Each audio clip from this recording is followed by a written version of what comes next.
What's up, everyone? Just wanted to talk a little bit about the GoPro. I went with the GoPro Hero 7 Black. Changing this out, my TPU should be in today for this one, and I'm changing out and putting the 7 Black on here. I still have the GoPro Session 5, but I'm going to turn it in to a long range quad, the camera from a long range quad, because of course I'm afraid to lose the 7 Black. And the Session still does phenomenal footage. I'm going to talk about the 8. The reason I'm not going with the 8, and I think the 8 is going to be a bust in the FPV world, is because of the mount made on the bottom of the 8. It is like 15% lighter. It's got phenomenal features, different settings for the hyper smooth. You can create icons and shortcuts that saves all your settings. It is a better camera than the 7, but I feel it's going to be a bust because you're not going to be able to mount it. It literally has the bottom bolt and index and everything of the GoPro mount made on the bottom of the 8, and you can't remove the eyepiece. So it's just a couple of features in that I feel it's going to be a bust. I just had bought the 7 Black, even though the 8 just come out, because I don't like the 8 because of mounting it to a quad.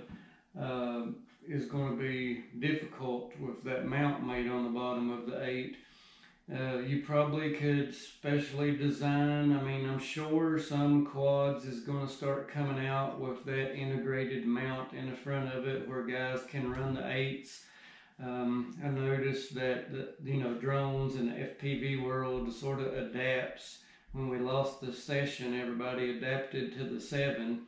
So I just have, all my quads is going to be set up more for the 7 Black, and I'm not willing to readapt everything just to get a couple more features. So I just feel that the capabilities of what the 7 Black can do does not justify trying to readapt all my quads just to fit that bottom mount. So that's my take on the Hero 8 Black. I'm sticking with the 7. I'm shooting with the 7 now, but I'm just shooting like 1080 doing this, and I'm shooting in wide. I'm not shooting super view or anything now, but that's my take on it. Leave your guys' comments below. I'd like to hear everybody's comment on where they think the 8 is going.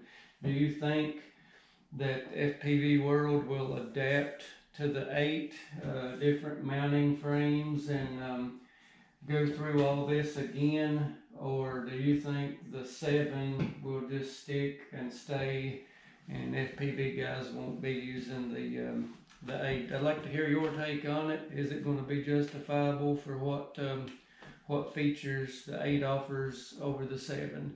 So you guys take care, and this is Wicked FPV. Thanks.